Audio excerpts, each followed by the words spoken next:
엄마 눈 똑바로 봐. 누가 때렸어? 6개월 만에 마주한 아들의 얼굴에는 선명한 노란 멍이 있었습니다. 제발 더 이상 파고들지 마. 갈라진 목소리, 그리고 이어진 또 다른 병사의 고백. 저도 맞았어요. 아들만이 아니었습니다. 숨기려 했던 폭력, 모두가 침묵했던 진실. 도대체 이 부대 안에서는 무슨 일이 벌어지고 있었던 걸까요? 새벽 5시 당직실 창문으로 희미한 빛이 스며들었습니다. 저는 국군 수도병원 의무감실 소파에서 몸을 일으켰어요. 목이 뻐근했습니다. 28년째 군의관으로 살아왔지만 당직 근무는 여전히 익숙하지 않았어요. 오늘은 특별한 날이었습니다. 6개월 만에 아들 준혁이를 만나러 가는 날이었거든요. 집으로 돌아가는 차 안에서 저는 계속 시계를 들여다봤어요. 오전 10시 면회 시간까지는 아직 여유가 있었습니다. 준혁이가 좋아하는 김치볶음밥을 만들어 싸가야겠다고 생각했죠. 부엌에서 도시락을 준비하는데 지난주 통화가 자꾸 떠올랐습니다. 엄마, 나 괜찮아. 준혁이의 목소리가 평소와 달랐어요. 짧고 딱딱했습니다. 뭔가 급하게 끊으려는 느낌이었죠. 전화기 너머로 들리는 분위기도 이상했어요. 누군가 지켜보고 있는 것 같은 그런 긴장감이 느껴졌습니다. 괜찮다고 했지만 정말 괜찮은 걸까요? 저는 고개를 저었습니다. 군대는 원래 그런 곳이니까요. 21년을 키운 아들이 이제 어엿한 군인이 되었는데 제가 너무 예민한 건지도 몰랐어요. 도시락을 다 싸고 가방을 챙기려는데 휴대폰이 울렸습니다. 준혁이었어요. 여보세요, 준혁아. 제 목소리가 들뜬 게 느껴졌습니다. 하지만 전화기 너머 준혁이의 목소리는 가라앉아 있었어요. 엄마, 오늘 면회 안 돼. 순간 손이 멈췄습니다. 왜? 무슨 일 있니? 부대 사정이 있어서. 미안해, 엄마. 부대 사정? 무슨? 뚝. 전화가 끊겼습니다. 저는 한참 동안 휴대폰을 들고 서 있었어요. 가슴 속에서 뭔가가 철렁 내려앉는 느낌이었습니다. 준혁이의 목소리에는 불안함이 묻어 있었어요. 아니, 그보다 더한 무언가였습니다. 두려움. 군의관으로 28년을 일하면서 저는 수많은 병사들을 봐왔어요. 그들의 눈빛만 봐도 알 수 있었습니다. 누가 아픈지, 누가 힘든지. 그런데 제 아들의 목소리를 제대로 읽지 못했던 걸까요? 저는 도시락 가방을 들고 현관문을 열었습니다. 면회가 안 된다고 해도 일단 가봐야겠다고 생각했어요. 부대 근처까지라도 가서 확인하고 싶었습니다. 혹시 제가 놓친 게 있을지도 모르니까요. 평상복 차림으로 차에 올랐습니다. 군의관 신분증만 가방에 넣었어요. 운전대를 잡은 손이 조금 떨렸습니다. 왠지 모를 불안감이 저를 계속 따라왔어요. 괜한 걱정일 거라고, 군대는 원래 그런 곳이라고 스스로를 달랬지만 가슴 한편이 무거웠습니다. 엄마의 본능이 경고하고 있었습니다. 뭔가 잘못되고 있다고. 오전 10시 육군 제5보병사단 7연대 정문 앞에 섰습니다. 6개월 만이었어요. 준혁이를 만나러 오는 길. 손에는 정성껏 싼 도시락이 들려 있었죠. 김밥, 준혁이가 좋아하는 닭강정, 과일까지. 새벽부터 준비한 거예요. 근데 이상했습니다. 가슴 한쪽이 계속 무거웠어요. 어젯밤 준혁이 목소리가 자꾸 떠올랐거든요. 엄마, 오늘 면회 안 돼. 부대 사정이 있어. 그 말투가 평소랑 달랐어요. 뭔가 숨기는 것 같았죠. 면회실 문을 밀고 들어갔습니다. 젊은 병장 한 명이 앉아 있었어요. 컴퓨터 화면을 보다가 저를 봤습니다. 어떻게 오셨어요? 최준혁 이병 어머니입니다. 순간 병장 얼굴이 굳었어요. 미세하게요. 그 표정을 놓치지 않았습니다. 아, 최준혁 이병이요? 병장이 명단을 확인하는 척 했어요. 근데 손이 떨리더라고요. 죄송합니다. 최준혁 이병은 현재 감기로 면회가 불가능합니다. 감기? 감기요? 언제부터요? 그게 며칠 전부터라고 들었습니다. 며칠 전 준혁이는 어제 전화했을 때 감기 얘기 한마디도 안 했어요. 감기면 약 먹고 나으면 되는 거 아닌가요? 왜 면회를 못 하죠? 부대 규정상 몸이 아프면 면회를 제한하게 되어 있습니다. 말은 그럴싸했어요. 근데 병장 눈이 제 눈을 피했습니다. 그때였어요. 뒤편에서 날카로운 시선이 느껴졌죠. 고개를 돌렸습니다. 중사 한 명이 복도에 서서 이쪽을 보고 있었어요. 계급장을 보니 강태수 중사. 그 사람 눈빛이 차가웠습니다. 순간 마음이 움츠러들었어요. 그럼요. 손에 든 도시락을 내밀었습니다. 이거라도 전해주시면 안 될까요? 준혁이 좋아하는 반찬 싸왔거든요. 병장이 난처한 표정을 지었어요. 죄송하지만 그것도 규정상 안 됩니다. 규정이요? 네, 외부 음식물 반입이 금지되어 있어서요. 거짓말이었어요. 저도 군의관이라 알아요. 도시락 정도는 받을 수 있다는 거. 근데 이 사람은 막고 있었죠. 알겠습니다. 더 이상 말해봐야 소용없을 것 같았어요. 면회실을 나왔습니다. 다리가 후들거렸어요. 뭔가 잘못됐어요. 분명히 부대 앞 식당으로 들어갔습니다. 점심시간이었죠. 혼자 자리에 앉아 김치찌개를 시켰어요. 근데 목으로 넘어가지 않았습니다. 준혁이 얼굴이 자꾸 떠올랐거든요. 그때 식당 문이 열렸어요. 간부 2명이 들어왔습니다. 한 명은 아까 봤던 강태수 중사, 다른 한 명은 대대장 계급장을 단 영관급 장교였어요. 둘이 제 옆 테이블에 앉았습니다. 저는 고개를 숙이고 밥을 먹는 척했어요. 근데 귀를 쫑긋 세웠죠. 최준혁이 요새 말이 많아서 문제야! 강태수 목소리였어요. 좀 혼내줬더니 엄마한테 말하려고 하더라고요! 대대장이 한숨을 쉬었습니다. 일주일만 면회 막으면 돼. 멍 다 빠지면 내보내고. 멍. 그 단어가 귓속에서 울렸어요. 손에 쥔 숟가락이 덜컥 소리를 냈습니다. 강태수가 이쪽을 힐끗 봤어요. 저는 재빨리 시선을 피했죠. 심장이 미친 듯이 뛰었습니다. 멍이라고 했어요. 준혁이 몸에 멍이 있다는 거예요. 숨이 막혔습니다. 눈앞이 흐려졌어요. 자리에서 일어났습니다. 화장실로 향했죠. 거울 앞에 섰어요.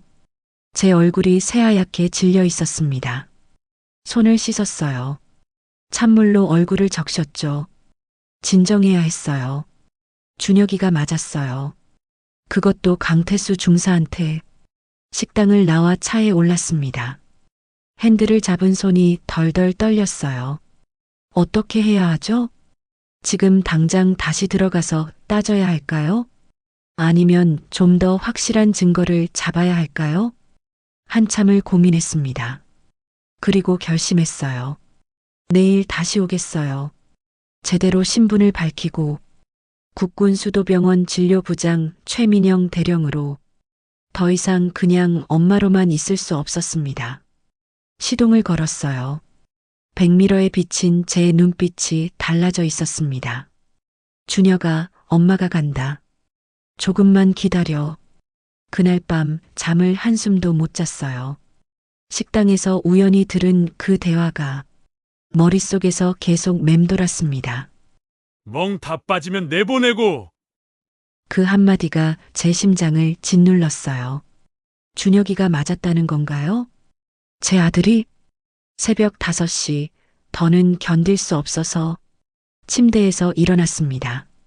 옷장 문을 열었어요. 거기 정갈하게 걸려있는 제 군복이 보였죠. 국군수도병원 진료부장, 대령 계급장, 28년간 입어온 이 옷이 오늘은 유난히 무겁게 느껴졌습니다. 거울 앞에 섰어요. 정복을 차려입고 계급장을 달았습니다. 명함을 챙겼죠. 신분증도요. 오늘은 그냥 어머니로 갈 수 없었어요. 군의관으로 가야 했습니다. 오전 9시 부대 정문 앞에 차를 세웠어요. 어제와는 달랐습니다. 군복을 입은 제 모습을 보고 보초병이 경례를 했죠. 저도 답례를 하고 면회실로 향했습니다. 어제 그 병장이 저를 보더니 눈이 휘둥그레졌어요. 어제 그분이 그의 목소리가 떨렸습니다. 저는 명함을 꺼내 건넸어요. 국군수도병원 진료부장 최민영 대령입니다. 병장의 얼굴이 하얗게 질렸어요. 최준혁 이병이 제 아들인데요. 건강 상태 확인차 왔습니다. 제 목소리는 침착했지만 손은 미세하게 떨리고 있었어요. 병장은 뭐라 말도 못하고 전화기를 들었습니다. 누군가에게 급하게 연락하는 게 보였죠. 10분쯤 지났을까요? 발소리가 들렸어요. 복도 끝에서 한 남자가 급하게 걸어왔습니다. 계급장을 보니 소령이었어요. 대령님, 저희 부대에 무슨 일로? 이동욱 대대장이었습니다. 어제 식당에서 본 그 사람. 제 가슴 속에서 뭔가가 뜨겁게 치밀어 올랐어요. 하지만 겉으로는 담담하게 말했습니다. 제 아들이 감기라고 들었는데 의무병 진료 기록 확인 가능할까요? 동욱은 눈동자가 흔들렸어요. 순간 당황한 기색이 역력했죠. 그게 진료 기록은 개인정보라. 제가 보호자이자 군의관입니다. 아들 건강 기록 열람은 당연한 권리예요. 제 목소리에 날이 서기 시작했어요. 동욱은 시간을 끌려고 했습니다. 지금 의무병이 외출 중이라. 그럼 제가 직접 아들을 만나서 상태 확인하겠습니다. 대령님, 부대 사정이. 대대장님, 저는 한 발짝 앞으로 나섰어요. 동욱과 눈을 마주쳤죠. 저는 지금 부탁이 아니라 요구하는 겁니다. 공기가 얼어붙었어요. 그때였습니다. 뒤쪽에서 한 남자가 나타났어요. 중사 계급장을 단 사람. 어제 식당에서 동욱 옆에 앉아있던 그 사람이었죠. 강태수 중사. 그가 동욱의 귀에 뭔가 속삭였어요. 동욱의 표정이 더욱 굳어졌습니다. 알겠습니다. 잠시만 기다려 주십시오. 15분이 지났어요. 그 15분이 마치 15시간처럼 느껴졌습니다. 제 심장은 미친 듯이 뛰고 있었어요. 그리고 문이 열렸습니다. 준혁이가 들어왔어요. 순간 세상이 멈췄습니다. 왼쪽 광대뼈 부근에 노란 멍이 있었어요. 일주일쯤 된 것 같았죠. 입술이 살짝 부어 있었고 안쪽이 찢어진 흔적도 보였습니다. 하지만 가장 제 시선을 사로잡은 건 준혁이의 눈이었어요. 두려움. 제 아들의 눈에 두려움이 가득했습니다. 준혁아, 제 목소리가 떨렸어요. 참으려고 했지만 안 됐습니다. 이게 뭐니? 준혁이는 고개를 숙였어요. 엄마, 훈련 중에. 이건 훈련 중 부상이 아니야. 28년간 군의관으로 일했어요. 수많은 부상을 받죠. 훈련 중 다친 상처와 폭행당한 상처는 달랐습니다. 제가 알았어요. 이건 누군가에게 맞은 거예요. 제 안에서 무언가가 무너져 내렸습니다. 대대장님, 저는 이동욱 대대장을 돌아봤습니다. 제 목소리는 차갑게 가라앉아 있었어요. 의무대로 안내해 주십시오. 제대로 검진하겠습니다. 대대장의 얼굴이 굳었습니다. 하지만 그는 거절할 수 없었죠. 제 앞에 선 건 그냥 어머니가 아니라 국군수도병원 진료부장이었으니까요. 의무대는 작은 간이 진료실이었습니다. 문을 닫자마자 저는 준혁이에게 다가갔어요. 의사로서의 눈으로, 어머니로서의 마음으로 아들의 상처를 하나하나 살폈습니다. 광대뼈 멍은 주먹 크기였어요. 색깔로 봐서 7일에서 10일 정도 지난 것 같았습니다. 입술 안쪽은 이빨에 찍혀 찢어진 흔적이 있었죠. 누군가 얼굴을 때렸을 때 생기는 전형적인 상처였어요. 목 뒤쪽 좀 보자. 준혁이가 고개를 숙였습니다. 목덜미에 손가락 자국이 4개 선명하게 남아 있었어요. 누군가 뒤에서 목덜미를 세게 잡은 흔적이었습니다. 숨이 막혔습니다. 옷 좀 들어봐. 준혁이가 망설이다가 천천히 옷을 들어 올렸어요. 옆구리에도 시퍼런 멍이 있었습니다. 제 손이 떨렸어요. 휴대폰을 꺼내 사진을 찍기 시작했습니다. 하나하나 빠짐없이. 엄마, 준혁이의 목소리가 갈라졌습니다. 제발 더 이상 파고들지 마. 저는 휴대폰을 내려놓고 준혁이를 봤어요. 왜? 더 맞을까봐? 준혁이의 눈가가 붉어졌습니다. 눈물이 글썽거렸어요. 엄마가 군의관이라는 거 알면 더 심하게 당할 거야. 그 말에 제 가슴이 철렁 내려앉았습니다. 그래서 혼자 참은 거야? 엄마한테 짐되기 싫었어. 준혁이의 목소리가 떨렸어요. 엄마가 나 때문에 힘들어할까봐. 그냥 6개월만 참으면 되는 거잖아. 제 눈에서 눈물이 흘러내렸습니다. 이 아이는 폭력보다 제 걱정을 먼저 했던 거예요. 자기 고통보다 엄마의 마음을 더 아파했던 겁니다. 저는 준혁이를 꼭 안았어요. 말이 나오지 않았습니다. 면회실로 돌아왔을 때 한 병사가 조심스럽게 다가왔습니다. 대령님 말씀드릴 게 있습니다. 어린 얼굴이었어요. 명찰을 보니 박지훈 일병이었습니다. 그 순간 강태수 중사가 벌떡 일어섰어요.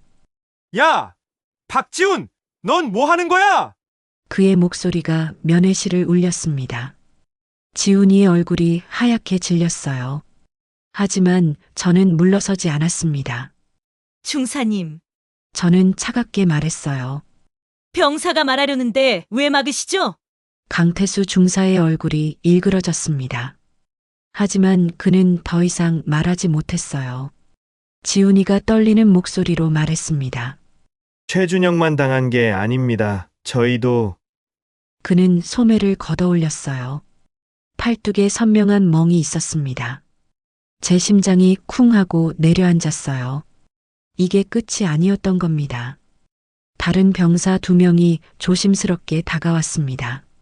모두 비슷한 상처를 가지고 있었어요. 강태수 중사의 얼굴이 벌겋게 달아올랐습니다. 그는 아무 말 없이 면회실을 나갔어요. 이동욱 대대장은 그저 멍하니 서 있을 뿐이었습니다.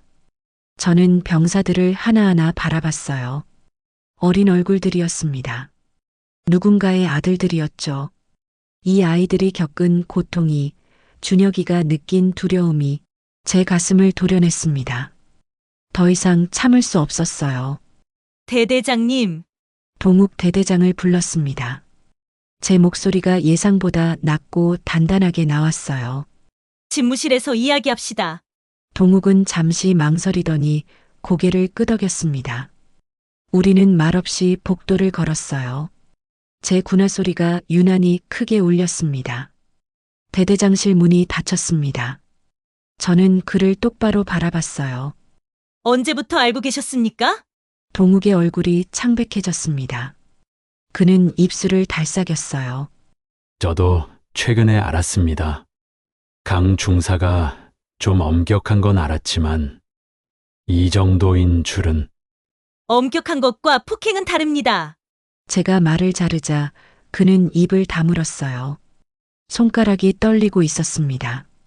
대령님, 이걸 외부에 알리시면 저희 부대가. 순간 마음이 움츠러들었습니다. 부대 명예, 조직 보호, 익숙한 단어들이었죠. 저도 28년간 군의관으로 살아오며 그 논리를 수없이 들었으니까요. 하지만 아니에요. 부대의 명예가 중요합니까? 병사 안전이 중요합니까? 동욱이 입을 열지 못했습니다. 그의 침묵이 답이었어요.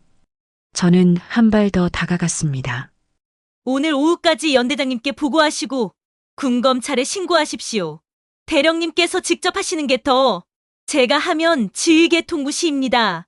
제 목소리에 힘이 들어갔어요. 대대장님이 하셔야 합니다.